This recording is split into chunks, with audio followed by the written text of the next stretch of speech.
What's up, guys? I'm Graham Coffee. Welcome back to the Dog Central YouTube channel. We are here today to break down a little Georgia-Ball State. Um, Good win for Georgia. I thought, I thought that they looked much healthier than they had last week on offense, and felt like if Carson Beck goes on to have a very good season, this will probably be the game that we kind of look back on and remember in a lot of ways from him. At least I will. I think he grew up in a lot of ways, and we kind of saw him go from being, very cognizant of protecting the ball to getting a little more confident, throwing some second, third layer balls, and looked a lot. Not that he was making bad decisions before, but I just thought he looked a lot more confident under center, and he did a good job of kind of finally starting to stretch the defense, and that's hard to do. We're gonna, I'm gonna show you here, but it's like Ball State was playing a lot of zone, so pretty heavy zone presence from those guys, and I don't think that made it easier on him. I think that it wasn't like he was just looking at straight man coverage all day and waiting for his guy to just be faster and more athletic and open up the space. There was decisions that had to be made in terms of getting the ball into, in between defenders. Thought he did a good job with that. I thought we saw a large improvement from the defense on in terms of setting edges and just uh, general fundamentals, especially upon the defensive line. I thought the secondary played really well in week one, played really well again in week two, but up front, better gap responsibility. Guys that were definitely more cognizant of playing their rush lanes. And not to say there wasn't still some mistakes, because there was, but on the whole, I thought it was a pretty crisp, clean performance from Georgia. They got out of there without having to play the defensive starters more than a couple dozen snaps up front. And I think the secondary guys played maybe 35, 40. That was about it. So, um, good game all around, and we got to see some good stuff from some younger players that are kind of up and coming as well. So we're gonna do this the same way we did it last week, which is I have a camera set up pointing at the TV in my office. The production value will get a little bit better as the season goes along. Josh will be helping me out with these shows as um, Georgia kind of gets further into conference play and some more high stakes games. But for right now, this is kind of the fastest way to get these out, and I know that a lot of you want to watch this on Monday or Tuesday instead of Wednesday or Thursday. So trying to make that happen. All right, let's get into it. So I wanted to start with the first play of the game, which was the kickoff from Makai Muse, and I just thought he did a really, really nice job with the return. But the thing that really stood out to me is Marvin Jones does an excellent job here on the return team. You see him there in the bottom right of your screen. He's the bottom guy blocking, and just does a really good job of holding that block without holding the defender, and gives some space for Muse to bounce things upfield, and he does. So good job there. Moving forward, um, kind of opening drive here, and you see early against this zone. I thought Carson pretty much all day did a good job of just. You got to remember with Georgia, this is a read-based offense, and so it's dependent on Beck seeing the same thing the receivers are, and then those guys, basically doing the same things mentally at the same time. And you're going to see Dylan Bell here at the bottom of the screen. He's just going to basically cut his route and just he's got cushion, so he takes advantage of it. It's a nice play.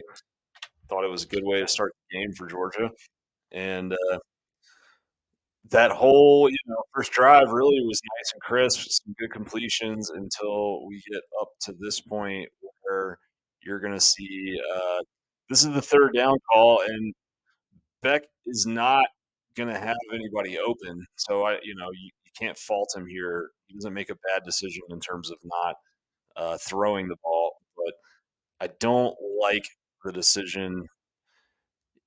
I'm not sure it's ever a really good idea to flush left as a right-handed quarterback if you don't have to, especially when that's the short side of the field, and that's what he's doing here. And B, um, when he heads upfield here, this is the kind of cardinal sin of the play. Uh, he's got this ball in his right hand. He doesn't tuck it.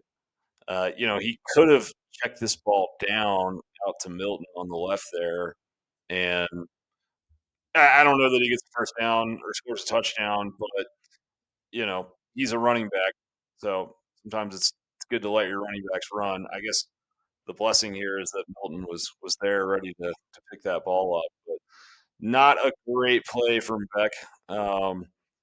This was a great play for Georgia. This is going to be a run stop situation here, and you've got just a really nice job by Warren Brinson. Um, Interesting to see Kristen Miller. He's 52 there in the middle. He's lined up as a true zero tech nose, and he's not a light guy, but he's not a huge heavy guy either.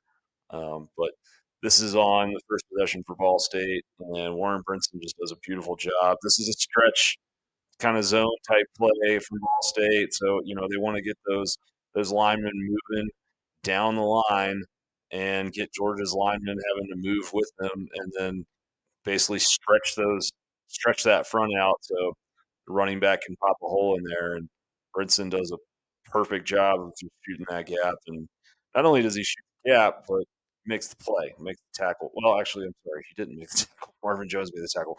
But there was a lot of dudes in the backfield on that play, and I think that's exciting. Just after what we saw from Georgia in week one, I thought this front played really nasty. You saw a ton of backfield penetration, really good play by Brinson there to kind of break it up in the beginning. Moving back to offense, Georgia's second possession, and this is a second and long play. And this is our first look at Dylan Bell at running back, and man, I think we're gonna get a lot more looks at him playing running back this season. Like people talk to me, would ask me this offseason, what's up with the Dylan Bell hype? If you remember when Georgia had their pro day, there was a lot of NFL scouts in town, and there was a lot of folks buzzing about Dylan Bell after Stetson Bennett's workout. And I had some Georgia fans that asked me why. What's what's the story there? The story is that 6'2", 6'2" and a half, maybe 6'3" on a good day, and he has insane feet. And you'll see that again on the touchdown run that he had later in the second quarter. But just look at his feet. Look at how his feet move. And his feet move like a running back. That's why he's a natural fit back here.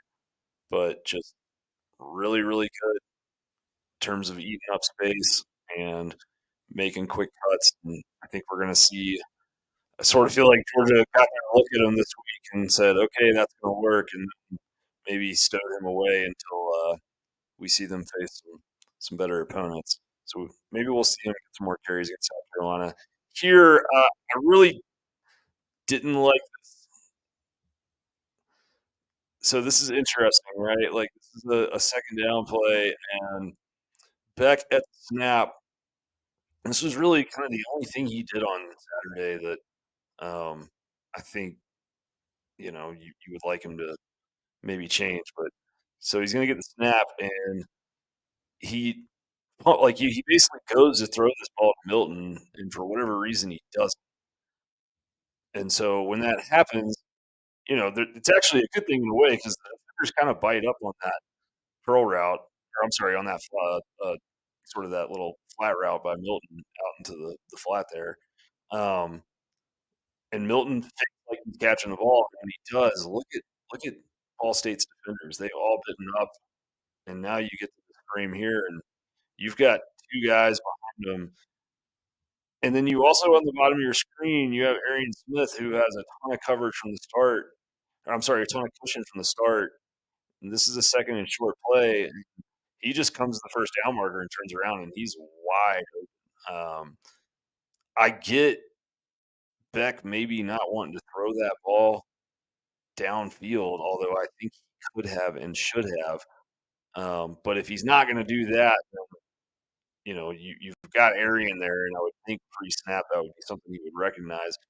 Eventually, he's just going to toss it back out to Milton here for a 3-yard loss. So, not my favorite play. Not a good decision for him. You can see him kind of there at the end of the play. He's a little frustrated with himself. It looks like, and I don't know if that was if there's something to that bigger than I'm aware of or what. But anyway, I just think one that you'd like to have back. And I keep going, that was a theme that I saw last week from him, and I saw it early in this game too, where it just felt like he wasn't really comfortable throwing those second level balls. And it was just like people kept asking why all these short routes, why all these screen patterns, and complaining about Mike Bobo in my Twitter mentions. And the reality is that I didn't think that was a Mike Bobo issue. I thought that Carson was just not throwing some of those more intermediate and deep routes, and just wasn't totally comfortable with it.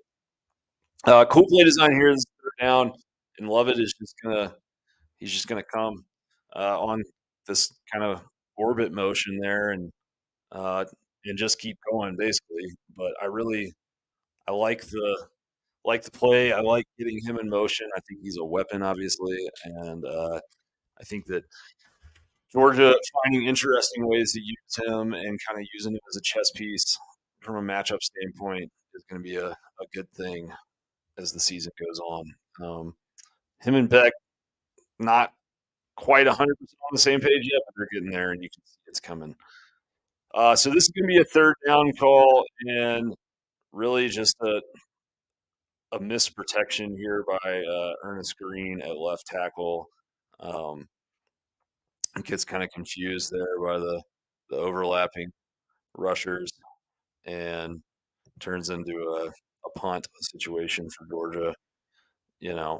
Green is still young, and I mean Georgia's offensive line. There's some things that got to get shored up on the run, but pass protection's been pretty close to flawless, honestly, through 2 weeks. We'll see how that continues as they face some better teams in the coming weeks and months. But right now, they look like an elite pass pro unit, and I would say a mediocre to intermediate run unit.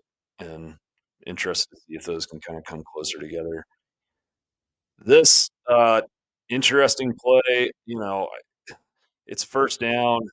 Georgia had a little trouble early in the game covering these kind of underneath tight end routes, and Ball State did it a lot against Kentucky as well. So, I don't think it was a big surprise, but a couple things that were interesting to me on this is just watch Ball State's offensive line. They were really, really trying to cut block Georgia's pass rushers a lot. Everybody basically hits the deck here. And all of a sudden, Xavier Sori is blitzing, and so quarterback does a good job of really just throwing it behind the blitz. Like it's not really a missed assignment. 88's open because Sori's rushing.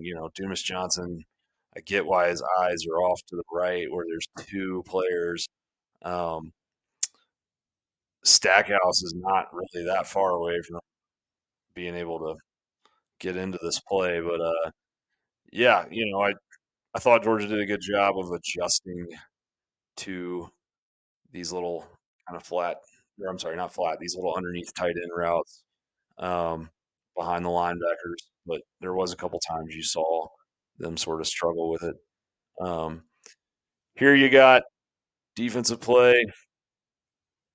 Uh, just one of those plays where it's not a catch, but against a better quarterback and a better team, it could be. Um, just sort of there was a little confusion here. David Daniel is your safety.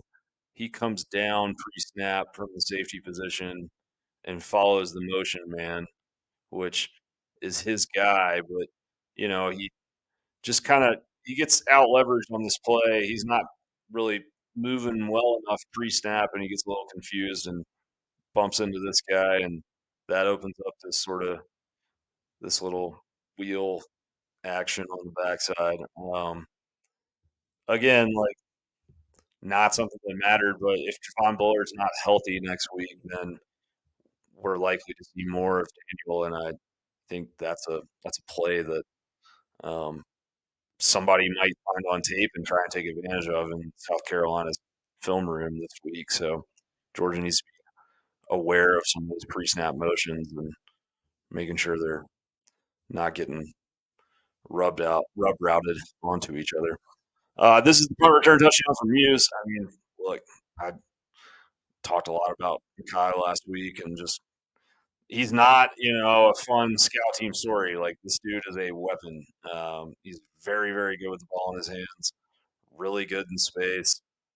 Eats up grass and good blocking across the board from Jordan at return. At the end of the day, with the return, it's just you ask your blocking to give these guys enough room and space to give them an opportunity to make a play. They did that, and Hughes made the play. And so, okay, so this is an interesting sequence from Beck here, and for me, this was sort of a light bulb moment. So we've got a 2nd and 10 situation, or I'm sorry, maybe a 2nd and 8, but second down situation, and you've got Arian Smith at the bottom of the screen, and he's got a ton of cushion, and you've got Carson there playing quarterback, and he's just going to boom, let it go, and he has the recognition to understand that the guy that's lined up over Arian isn't actually covering Arian, and so you're going to get a defender in conflict here, and that's not super surprising because Ball State was in these like really really heavy zone looks all day, and they were playing a lot of really shallow. A lot of guys, in that 6 to 8 yard behind the line of scrimmage range, sort of just trying to force Georgia to do as little downfield as possible early going, and eventually Georgia would play this to death and get some downfield shots. But it's just good recognition, and Arian. And what I like is you see a first time starter understanding what's going on. This ball is out of his. Let's see. He's going to start his throwing motion right there, and you know, Arian's looking for it, but it's just there's there's not a too big of a gap basically from Beck to make that throw. And I like the fact that you see him. It's not a bump. I see him open. I realize he's open. Now I'm making that throw. It is. I know my guy has cushion. I know we play in this read-based offense. We're gonna see the same thing right here. I'm gonna trust him. Boom, boom. We're good. And that is a sign of receiver and quarterback being on the same page, and it's a sign of a higher kind of level of understanding and mastery from Beck. And for a guy in his second start, I think that's something that's a pretty big deal and something for Georgia fans to be pretty excited about. So he hits that throw, and I just felt like that from there on you saw less hesitation from him. So, like mentioned a second ago, you got these zone heavy looks from Ball State. And now Georgia's going to start play action it to death. And this is just a nice throw from Beck to Arian Smith downfield. Um, really, really easy play. They make it look easy, but with Beck, I thought that was kind of the moment where all of a sudden he finally let one loose downfield, and it was a beautiful ball. It was well placed. It was well timed, and from that point on, it felt like all of a sudden he looked more comfortable taking these shots further on down the field. This throw to Bowers, um, if it's a little further outside, I think Brock catches it. It's good coverage by Ball State. I mean, there's certain times where you got to give credit to the guys on the other side of the field, like that they're they're D1 athletes too. And yeah, I thought right idea, maybe wrong execution. I don't know if Brock could have caught that if it was a little further outside, but it was a little too far inside. little close for comfort there. And then this, another one of those plays where I think like we saw Carson grow up, right? This pre-snap motion from Lovett, it's going to take this defender out of the middle of the field, and Ball State's overloading the right side of their defensive line, and so pressure is coming, but this is a numbers game now, and Beck's got Milton. He's Milton's going to head out of the backfield on a route, and basically when that happens, Georgia's going to have two offensive players on one defensive player, and Carson sees the pressure. You're going to see him release this ball from a side angle on his arm slot, but he just does a really good job of hanging in and understanding that this defender is going to have to pick somebody to go with, and when he does, I'm going to have him open man for a touchdown. And it's good patience. It's good job by him of throwing around the rush and delivering the ball properly, and it's on time, and it's just a really, really nice play. You see there, that sidearm throw, being accurate with it. Those are kind of, things that are not always teachable. You just kind of have the ability to do that and deliver that type of ball accurately, or you don't. And Beck's got it. Good poise. Um, Run play here, where I thought Georgia's edge setting across the board and interior line play, like I mentioned earlier, was better this week. Um, Yet just good, that's just good run defense right there. It's not that sexy of a play. It's not somebody blowing a guy up in the backfield for a 4-yard loss or shooting a gap. But that's what I like about it is everybody's gap sound, gap responsible. You got Chambliss. Chambliss looked very good on Saturday, especially playing the run. Like, every time I watched him and when I went back on tape and watched him, he was in the right places and he's keeping outside leverage and setting edges and understanding his responsibility. And I felt like for the most part, there was moments of momentary lapse. I'll show you a couple of them, but for the most part, everybody did a good job. Second down play here, and this is the Dylan Bell touchdown. And like I said earlier, just watch this dude's feet in action. Watch him go. Yeah, he's just he's just nice. I mean, that's all you can say about it. The guy's just got great feet, and I think Georgia's got a player there where they can play him next week in that role if they want to and need to. We'll see how that plays out, obviously. Um, Another good run defense play here. Just Georgia makes easy work, eats that up, and what I love about it, right, is look at Tyke Smith. Okay, he's going to make this tackle, and he's not really lined up over the slot. Like he's definitely playing inside, and his eyes are in the backfield. And so you look at the package that Georgia's in, and you look at the personnel that Ball has in. Ball State's very heavy here. They've got a bunch of guys, a bunch of big guys up at the line of scrimmage, and so he's got Dan Jackson behind him. Malachi Starks is playing center field.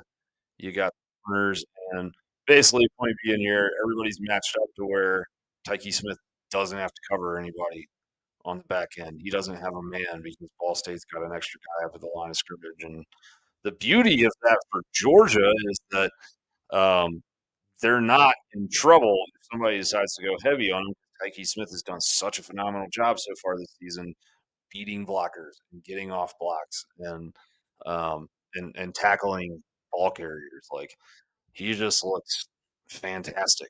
If you change the number to 22, you would think it was 2022 Javon Bullard out there running around. So here you're going to have Georgia's next possession, and this is just kind of another miss from Ernest Green, and it's not terrible. It's just he's going to miss Missed the block there, but good job by Beck recognizing it, deciding to take off down the sideline. Um, just kind of makes things look easy enough. Um, we're gonna go. A couple of these might be out of order, so forgive me if they are. But yeah, all right. So this is a run play that I did not like, and you're gonna get a missed block by Oscar Delp here. For some reason, this play recorded a little funny, but you see Delp at the end of the line of scrimmage, bottom of the line of scrimmage, next to Ernest Green, and he's gonna come off the ball and engage the blocker, but that guy's gonna slide off of him, and the pullers don't do a good job either. Like you've got Van Pran coming around, and I believe that's Trust there on the outside. They're not getting out fast enough and getting to those defenders, and I've seen that honestly a couple times on this tape. Georgia didn't run much gap at all on Saturday, and I mean they ran a little more than week one, but they're still running more zone. But the truthfully, like Gap's team looked better in week one than the zone scheme did, and then in week two, felt like the zone scheme was a little better at times than the Gap scheme was. So they're gonna have to figure out what they're good at because I'm not sure. Whatever they're gonna block consistently is what they're gonna be good at, and we kind of need to see what that looks like. So we're gonna have a play here where, uh, again, just good run defense from Georgia. Right, just Kristen Miller is going to blow that play up. Um, comes from the defensive tackle position and just gets off his man and gets back there. That tape skipped a little bit, so forgive me. Um, okay, like I said, some of these were a little out of order, so forgive me. First quarter on defense for Georgia, you're gonna have another one of these tight end plays I was talking about. You've got C.J. Allen and Marvin Jones, and Jones is up. He's the edge, but because of the formation of personnel, he's kind of over the slot here, over the tight end, and C.J. Allen the left inside linebacker position. And Jones just gets caught peeking a little bit, gets fooled with the eyes, and it's not a massive mistake that turns into a big touchdown or anything, but it's also just not a perfect play either.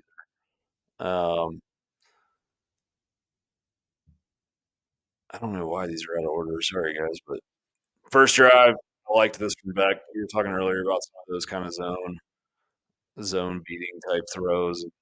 In these zones, these corners are playing pretty deep, and it honestly reminds me a lot of when Georgia played Arkansas in 2021. Some of the things that Ball State was doing. They weren't rushing three, but some of the schematic philosophy in the back end was similar. But I liked what Georgia looked like with Roseby back in the lineup. His perimeter blocking was valuable, and I think there's a comfort and confidence between him and Beck and where he's going to be on a lot of plays. This is the Starks interception. Good, great. I mean, Malachi Starks, you can make an argument through 2 weeks is playing better than anybody in college football, and I don't think that would be an insane thing to say. He's been balling out. Um, good job there too of just him and Lassiter playing together enough to understand, when one's passing a guy off and where the other was supposed to pick him up and making sure that happened. So, all right, second quarter, got this 3rd and 10 throw here from Beck, and I really like how he handles this. Just, not a perfect ball, but stands in tall and waits for just waits for his guy to be open, you know, just cool and calm, comfortable, and doesn't deliver a perfect throw, like I said, but it's a catchable ball, and he's in a good spot. And then we're gonna move a couple plays later, 2nd and 10, and just a really nice, it's good job of coming off the play action and knowing where your guy's going to be and understanding that the play action has influenced some of these underneath defenders enough to know you're going to have a lane to throw that into. So watch that in full speed. But like I said, I mean, Carson's adjusted completion on Saturday was high. It was 85.2%. You take two drops out of it, and the kid had, 85%. So he looked really, really good, in my opinion. And I think he's going to continue to look very good. I'm excited to see what he looks like against South Carolina because I think they're going to open the playbook up a good bit more. This is obviously a toss sweep concept here, and look, Kendall Milton's out there cutting it out. He's not 100%, so I don't want to be, too critical of him. But this play is just one where you just got to take that outside, and he cuts it back in, and you can tell he's not healthy because he doesn't want to make any, not any, but there's certain plays where he's got a chance to bounce it outside, and he's just not because I think that's a strain on the hamstring, and he's got to open it up a little more and try and hit the gas, and it's just a tough thing for him. So, um, yeah, we'll see how that develops. Third and goal. This is a drop from Dylan Bell, and it's a little bit of a high throw and a little bit too hard of a throw from Beck. Truthfully, he gets a little excited there, but it's one that's got to be caught. You know, that should be a touchdown, and it ultimately ends up, costing Georgia because of that offensive pass interference penalty that the phantom OPI that they called on Rosemy Jackson. Here's one of your interceptions in the second quarter. Really nice job by Dalen Everett. He's in good coverage there. If that ball is thrown in front of the receiver, I don't know if it's an interception, but it's broken up. So, thought it was a really nice game Saturday, and Julian Humphrey did as well. So did AJ Harris when he was in the game. Georgia's got, I really think Georgia's got four boundary corners that they could play right now. So. And then, man, I really, really liked Roger Robinson's game on Saturday. Just he didn't get much blocking at all in week one, but only I think 8 carries on Saturday, something like that. 30 something yards, not a ton, but man, that kid's gonna be good. And I think I joked during the game. He's on the all business decision team because he's 240 pounds and he can move and he can get low. And guys over like that, he's gonna hurt some folks in the years to come. Did not like this play. I mean, it's a pretty obvious quarterback sneak. And at the end of the day, if you're Georgia and you're playing Ball State, you're going to line up and you're going to go heavy. You're going to bring in these dudes with these big cage ass face masks and put them in. And this is a low man win situation, and you need to be able to get a yard there. I mean, I just didn't see a good enough push there, and I didn't see a little alley for Beck to jump into. So wasn't super pleased with how Georgia looked on that play. And I'm sure that they won't be either. And look, this has been an issue for Georgia through the national championship seasons. Truthfully, like for whatever reason, even though they've got all these big ass dudes on the line of scrimmage, like Georgia just isn't good in short yardage. Like they're just not good at getting a yard in those situations, especially when they line up in these kind of quarterback sneak, super heavy formations and challenge people and let them know like what's about to come. And you'd like to see your offensive line get that, get those 3 feet when everyone knows you're coming for them. This is a better job. Good job in the middle of the line. Good job by Rowledge and Van Pran. Good job by Milton taking one for the team, going up over top. It's a good play. It's a touchdown. So, it was nice to see them punch that in, obviously, but you'd like to see him do it a play earlier. And then this is one of those run plays where one of the few run plays where I saw Georgia kind of get wonky on Saturday. You got Michael Williams playing defensive end at the bottom of the line. He's just gonna come across the face of his guy. He just dips inside and he tries to make the play basically. Um, and in that situation, he's got to be a little bit more patient. If you're gonna lunge inside like that, then you better not be in a spot where the running back's gonna be able to come back and you're gonna get blocked out of the pull, and it leads to a little 7-yard gain. Again, not a backbreaker, but these are the things that we watch for as indicators down the road of something that could be, potentially a point. Um, Here we got Beck, third quarter, and this is the interception. Uh, Probably, definitely defensive pass interference. You're never going to convince me that Kirby didn't get to these refs before the last two games. They were SEC refs on both occasions and tell them to call this as tight as they could on his guys. But yeah, um, not great there.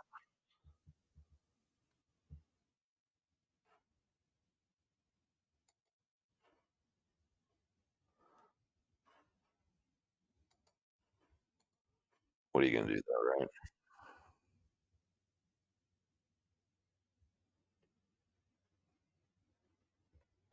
All right, so here you're going to have just a nice little screen pass to Muse and pretty good blocking from Ra Ra. Not perfect, but um, those are the type of plays where if those are blocked better than that's six, probably. But I did like what we saw from Ra Ra as a receiver on Saturday.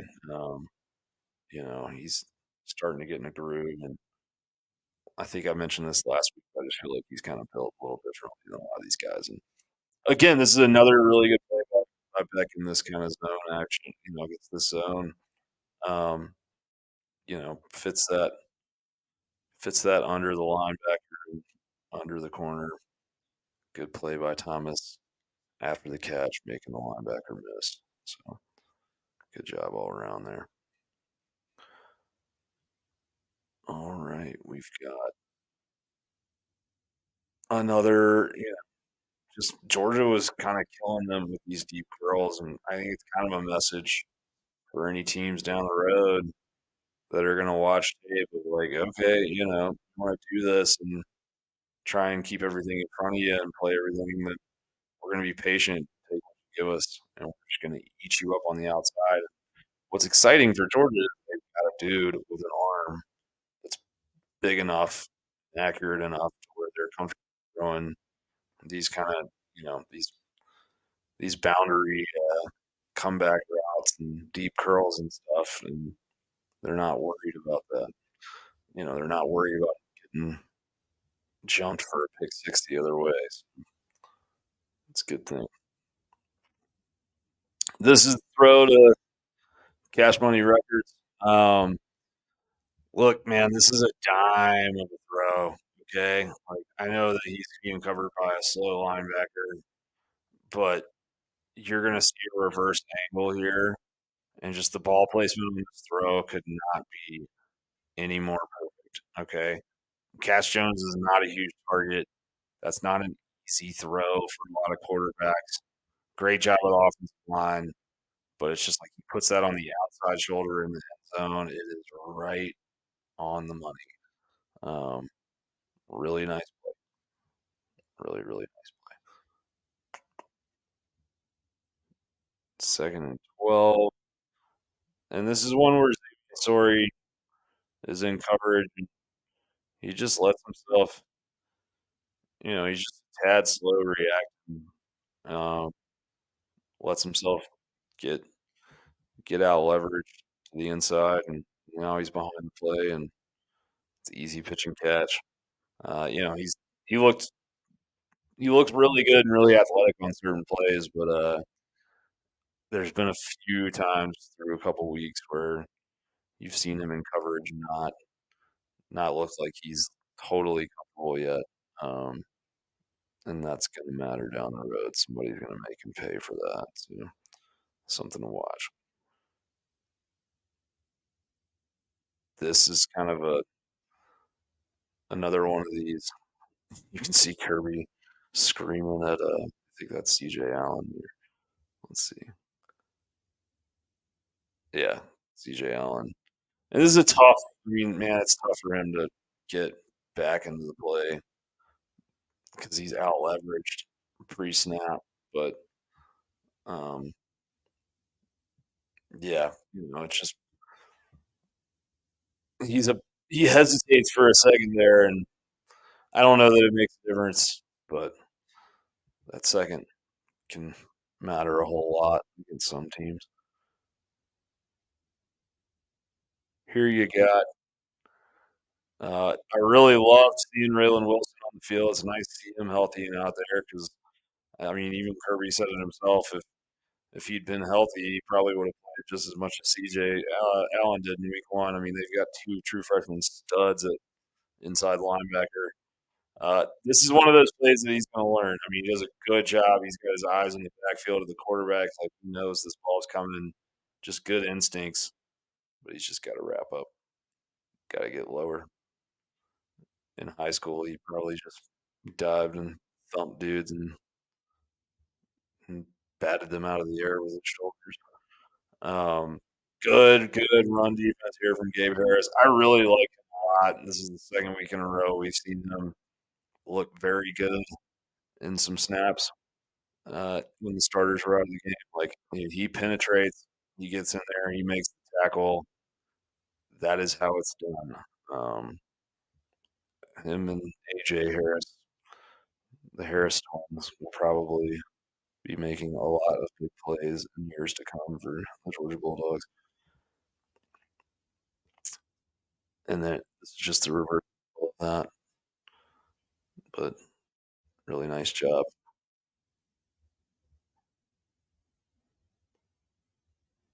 All right. Got first and 10 here for Robinson in the backfield. And again, like this is just really nice, man. Just really nice football. He just looks good. Um, good job. Good quick feet getting around the corner and does a nice job with that play.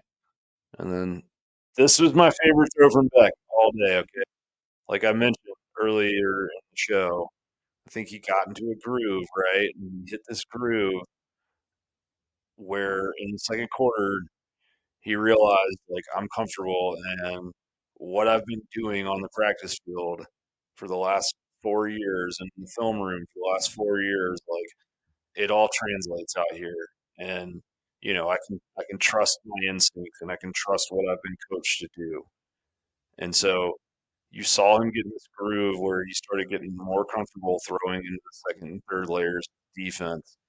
And then this was a play right here that just made my eyebrows pop up a little bit because this is a quarterback in his second start ever, and he's influencing the defense is what he's doing. You're going to see him pump fake to the sideline, and he's going to just hit Delp, who's in motion there behind. He's just going to bring those guys up and boom, snap it. It's just really, really good. It's exactly what you want your quarterback doing. So you watch him here. He looks out, boom, pumps. Those guys come up, perfectly executed. And then you get Oscar Delp jumping over a guy for some bonus content there. But yeah, I liked it a lot. And then here's more Roderick Robinson coming off the right side. Darius Mims blocks the crap out of this play. Um, That's a that's that's 3 plays basically in succession there, and Georgia pulled the starters after that, but it it looked nice. And there's some second team offensive linemen in there too doing a good job getting some, but really, really liked the way they closed. It was good to see Georgia's offensive line. It seems like from my perspective that if Georgia runs off the right side, they're having more success right now. If they run behind Amarius Mims and Tate Ratledge, there's room to go, and they're not doing it that much because they don't really need to against Ball State. I would keep an eye out and watch out for that in the next couple weeks. All right, so that is the show for today. We'll be back this week with a Q&A discussion show. We'll do a deep dive preview of South Carolina. If you're not subscribed to Dog Central, you're missing out on a lot. So please come and check us out there because if you like this type of thing, then you're going to like what we do over at Dog Central. So thank you guys for hanging out with me and hope you enjoyed the show. And we will see you back later this week.